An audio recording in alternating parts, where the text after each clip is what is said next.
Hey everyone, I just wanted to make a video now that we're going into that the hot stove is really starting to heat up.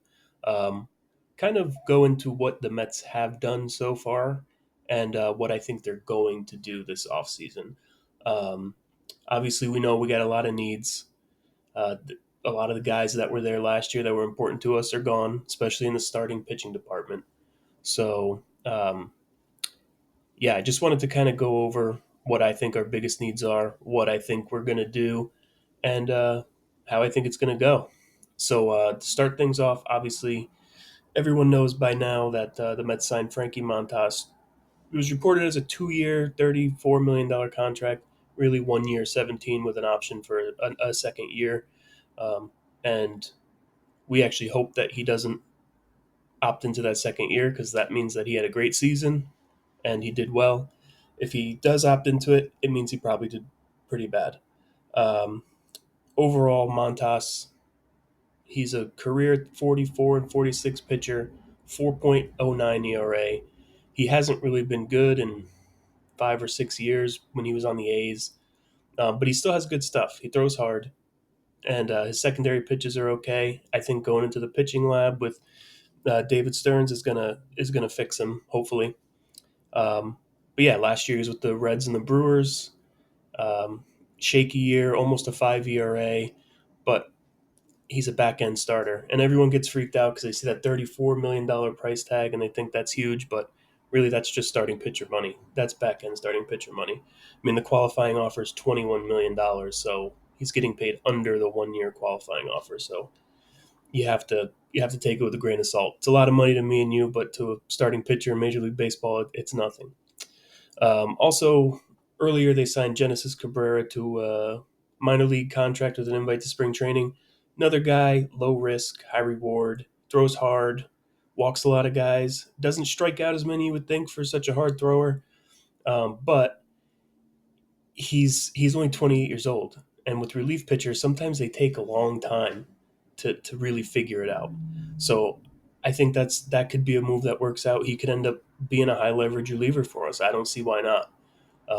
And if worst case scenario, he stays in the minor leagues all year and you never see him, and they release him and never have to worry about him. That's really all they've done so far. There hasn't been a huge number of deals done. Everyone's waiting on Soto. We all know that. Nobody moves until the big guys move, and Soto's the biggest guy. Nobody's gonna sign. Obviously, Snell did, but he knew where he wanted to go from the beginning.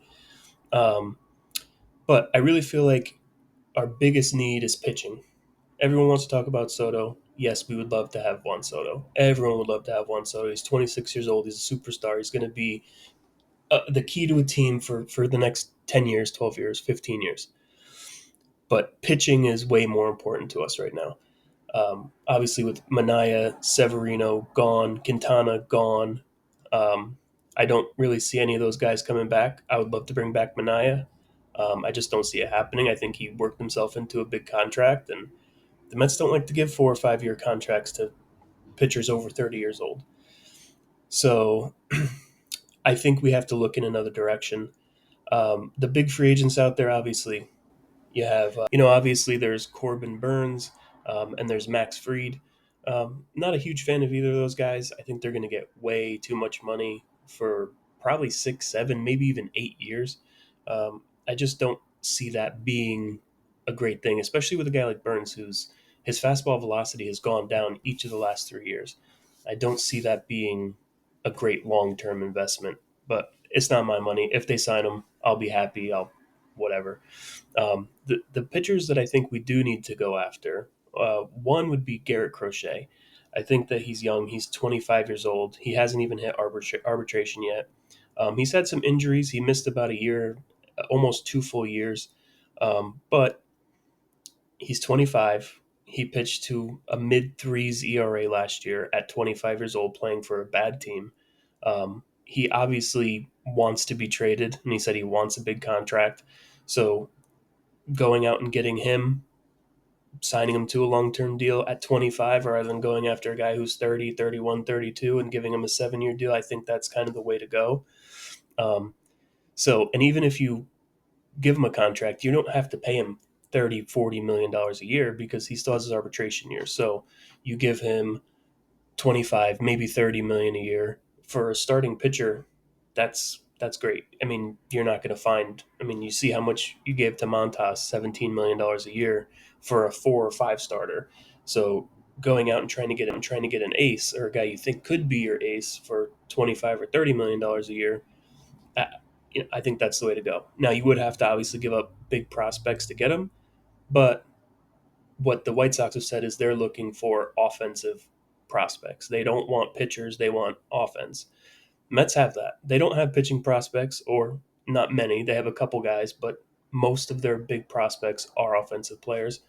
So you kind of match up well. Now, so do the Red Sox, so do the Phillies. Other teams can get it done, but I think that's a better option than going the free agency route, just because I don't see the value in the two big guys out there. Now, that being said, again, if they get one of those two guys, Fried or Burns, I'll be happy. It's not my money. They'll still be good for at least a couple years. Maybe they'll win a World Series, and it doesn't matter. Um, the other guy I was thinking was Luis Castillo from the Mariners. Another guy who maybe is more on the downside. He's 31. He hasn't been as good the last couple of years, but he's only making about $21 million a year, and he's signed through 2028. So it's a reasonable contract. Probably more of a number 2 or 3 starter at this point. So he's not the ace that you're looking for, but for a guy who's 31, still throws 95, 96, I would make that deal. And I don't think you'll have to give up that much to get him, because I think at this point the Mariners are just looking to move on. They have a lot of young pitchers there, and he's kind of extra. So I could see that happening definitely. Obviously, the next need is relief pitching. We saw in the playoffs last year, after the starter came out, it was nerve wracking because anyone was going to hit those relievers. A couple guys did well. Obviously, Stanek was pretty good. Diaz was kind of up and down, but he was better towards the end. Everyone else, there was nothing there. I think Buto probably plays into the decisions for next year, but I don't see him as a back end reliever, an eighth inning guy. I think he's more of a middle reliever, maybe a spot starter here and there, but I just don't see him as a big time reliever. But he'll be there.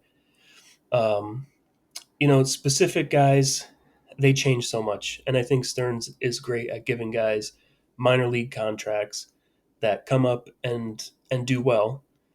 Because relievers, it's even with Edwin Diaz, you pay a guy a lot of money, you never know what they're going to be year to year. They're great one year, and the next year they're awful. So I think it's just a matter of bulk. You bring in 5, 6, 7, 8 guys to minor league contracts and see which ones stick, and then you move them up and down. Um, I think that's kind of the way to go. So I think that's what's going to happen.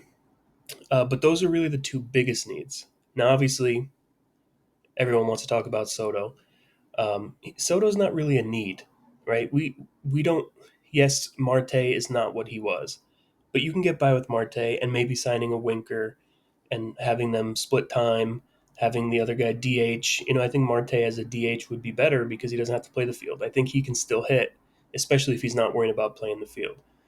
Um, I think if you don't get Soto, if they don't get Soto, then Pete Alonso really has to be the target of bringing him back. I'd like to have them both back. I just don't see a world in which that happens.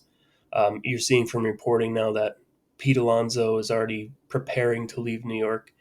Now that could be Boris putting it out, trying to make the Mets offer more money. I don't know, but I don't see a world in which Pete and Soto are both on the Mets next year. I could be wrong. I hope I'm wrong, but I think you're going to get one or the other. And I think they would choose Soto over Pete Alonso because Pete's kind of a one-dimensional player. He's a home run hitter. The last couple of years, his average has gone way down, and his home run production's gone way down. So to have a guy you don't want him at 36, 37 years old being in the middle of your order. You look at the Cardinals with Paul Goldschmidt, same kind of thing, right? He's just not the same player he was. He was a great player, and those big, strong guys who hit home runs, they don't age well. You look at Giancarlo Stanton, right? He was great in the playoffs this year. Yankee fans have wanted him gone for years. I don't see that contract working out well. But if you can sign for 4, 5, 6 years, then maybe you got something to talk about. Um, Obviously, we'd all prefer Soto, but I would prefer them both. Um, I just, with all the reporting going on, that there's that Red Sox fan who has a Twitter following in Boston who says that it's a done deal. He's going to the Red Sox. Soto will be a Red Sox. I'll believe that when I see it. I really believe at the end of the day, it's going to come down to the New York teams. It's going to be the Mets and Yankees. The Yankees because, hey, he played there. He enjoyed playing there. Who wouldn't want to play with Aaron Judge? But I don't think the Yankees will come up with as much money as the Mets. I think that's why all these rumors are going around. I really think at the end of the day, Boris is using the Red Sox, the Mets, and the Blue Jays to make the Yankees come up with more money. Now, will it work? I don't know. I do think that at the end of the day, Judge will be back with the Yankees. That's just my gut feeling. I've had that feeling since the beginning. I'd love for it to be different. I'd love for him to be playing for the Mets next year. Or honestly, I'd love for him to go to the Blue Jays over the Yankees. It'd be great. I don't see him going to the Blue Jays. From what I hear, he loved it in San Diego when he got traded there, and he loved it in New York with the Yankees. So I think Toronto doesn't have the good weather, or they're a big city in Canada, but it's not New York. It's not New York. It's not LA. I don't think the Dodgers are really involved. I think they check in. I think they met with him because why not? The meetings were happening in LA. They're in LA. Why not meet with the guy? And of course, the Dodgers are always going to be in on everyone because that's what they do. Um, I just don't see him being a fit there. I It would be like a Durant to Golden State. I don't think that would work out well for Soto. I think it would work out great for the Dodgers. They would win, but they're going to win without him anyway. Um, yeah, so I really think it's going to come down to the two New York teams for Soto. I think all this talk about Boston and Toronto is just trying to get the Mets and Yankees to give up more money, especially the Yankees. I think that's what they're trying to do. What's better than saying, "Hey, uh, well, Yankees, if you don't come up with more money, he's going to go to your biggest rival in Boston, or he's going to go to the team across town." If you're the Yankees, you can't let that happen, right? So you're going to try to kick up more money. All the reporting from Yankee people, especially saying, "Hey, they're not going to go over 550 million, 600 million." I I think when it comes down to it, as long as the Yankees are close to the offer that the Mets make, that the Red Sox make, that the Blue Jays make, he's going to go back to the Yankees. If the Mets offer 650 and the Yankees offer 625, he's going to the Yankees. He'll leave that $25 million on the table because he knows the Yankees. He's been there a year. He knows the manager. He knows the organization. He's played with Judge. I just don't see him leaving. Now, if the Yankees offer 625 and Cohen says, "I'll give you 700 million," then he's going to go to the Mets. But I just don't see that as a realistic possibility. I think the Yankees will at least come close to anything that any other team offers. Um, so yeah, once again, if that happens, if Soto ends up back with the Yankees, like I think, don't know, but think, um, I think that the biggest thing would be to re-sign Pete,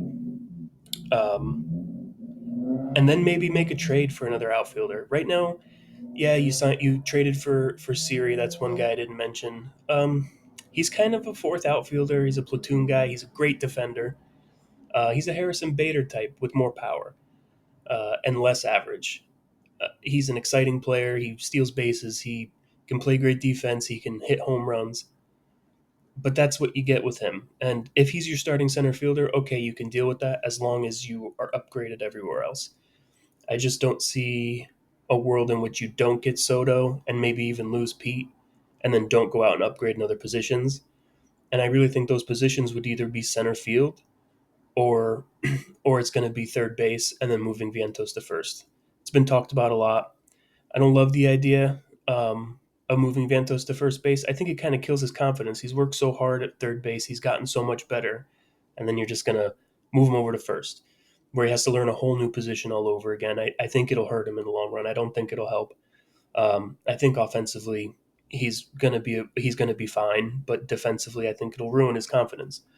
Um, we've all heard about maybe Bregman to the Mets to play third, or Willie Adames moving from shortstop to third. Bregman, I don't think is the same guy anymore. I don't think you can give that guy a huge contract. I think it helps him playing in Houston with that short porch in left field.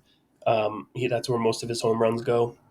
He's just not the same guy he was ever since that whole cheating scandal and everything. He just hasn't been the same player. Still a good player. I don't think you can say he's a bad player, but he's just not. He's an above average player. He's not a good or a very good player. He's an above average to good player. Adamas, yes, he can hit some home runs, and he's a good team guy. And I have a hard time getting over the thing with Winker last year. I think there was some issues between him and Winker. Obviously, if you bring in Adamas, Winker's probably not coming back. I just don't think those guys like each other very much. Who knows? I mean, you pay a guy enough money, and he's going to come play for you. I think Winker's not going to come back though, because he can start somewhere, and he's not going to have that opportunity with the Mets. The only way he starts with the Mets is if you don't get a center fielder or another outfielder, and you move Nimmo back to center. Maybe Winker plays left, but I just don't see that happening. I think they like Nimmo in left field. I think Stearns thinks he's a left fielder, not a center fielder anymore. So in reality, I think if you don't get Soto and you don't sign Pete, it's going to be one of those two options at third base. It's either going to be Adames or Bregman. Don't like either option, but like I said before, if they do it, it's not my money. As long as they play well, I'm going to be happy with it. Um, Another interesting option for center field would be Luis Robert. Or Robert. He's an interesting guy. He's still pretty young. Um, he had some good years. He had one really good year, and ever since then he hasn't been that great. Um, but he's the kind of guy who I think needs to be on a good team. He's wasting away in Chicago with the White Sox. I think he feeds off energy, feeds off the crowd. He's not a guy who does well when the team's not playing well. And I think maybe you get him to New York, you get him on a good team. I think you could see him return to what he was. Um, he'd probably still be expensive, even though he hasn't been great the last couple of years. Only because I think he's has so much talent and he's still pretty young. So I could see that being a possibility. I think you'd have to give up a lot. Now, in a case where you don't get Soto and you can spend a bunch of money, I don't see what, maybe you make a deal and get Crochet and Robert in the same deal. Um, it's possible. It probably cost you a lot. You'd be giving up a lot of your farm, but I don't think the farm system is really important. If you're going for it every year, I think you use those minor leaguers to go out and get proven players. You look at a guy like Alex Ramirez. He was just released by the Mets. They re-signed him, but they dropped him from their 40-man roster, and he was released. He was a huge prospect 4 or 5 years ago. Not even 3 or 4 years ago. He was a big-time prospect. They wouldn't have traded him for almost anyone, and he just got released. So you never know how guys are going to develop. You never know how guys are going to hit when they get to the majors, or even get up to Double A or Triple A. You just don't know. So I'd rather go with the proven thing than hold on to these prospects like they're gold. They're important to have, but you can kind of use a prospect as a means to an end rather than bring them up. Um, but yeah, I mean, I think really in conclusion, we have a lot of work to do. The Mets have a ton of work to do. They have basically 3/5 of a starting rotation right now, and one or two of them you're not that comfortable with. Senga's really the only guy that you even have any confidence in, and even he's coming off an injury, and he did not pitch well, obviously, in the one game he pitched in the playoffs last year. Um, so I really think pitching is the key. Soto would be awesome, would be amazing. Bringing back Pete would satisfy us Mets fans. We love Pete. By the time he retires, if he stays with the Mets, we'll own every Mets record. Well, and then Soto will break them. But if they sign Soto as well. But I think that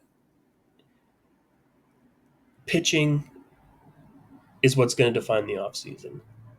Offense is great. I think the offense will be fine the way it's constructed. Obviously, if we bring Pete back, but pitching is where we are struggling at this point. So go out and get a couple pitchers, go out and get a couple starters, whether it's a mix of another free agent guy on a 1 year deal and a big guy, or you trade for a Crochet or a Castillo and then sign another back end guy. I think that's what's going to end up happening. I think they're going to make a trade for a starter, a frontline starter, and then probably sign another, another, another Montas type for the back end rotation. That's what they did last year, and it worked. They signed Severino and Mania. They both worked out. That's rare that they're both going to work out, but maybe you catch lightning in a bottle twice. But you need a front end guy. Senga can't be the only front end guy, and Senga's not an ace. Senga's a number two option. Um, I just don't think he's ever going to be that number one option. Love him. Think he's gonna still be good for the next couple of years, but I don't see him as an ace. I don't see him as a number one. He's not the kind of guy you give the ball to and know exactly what he's going to give you every night. Little inconsistent, but yeah. Get pitching. Hopefully, get Soto. Maybe bring back Pete, and I think we'll have a successful offseason. But there's still a lot of work to do. All right. See you next time. Let's go Mets.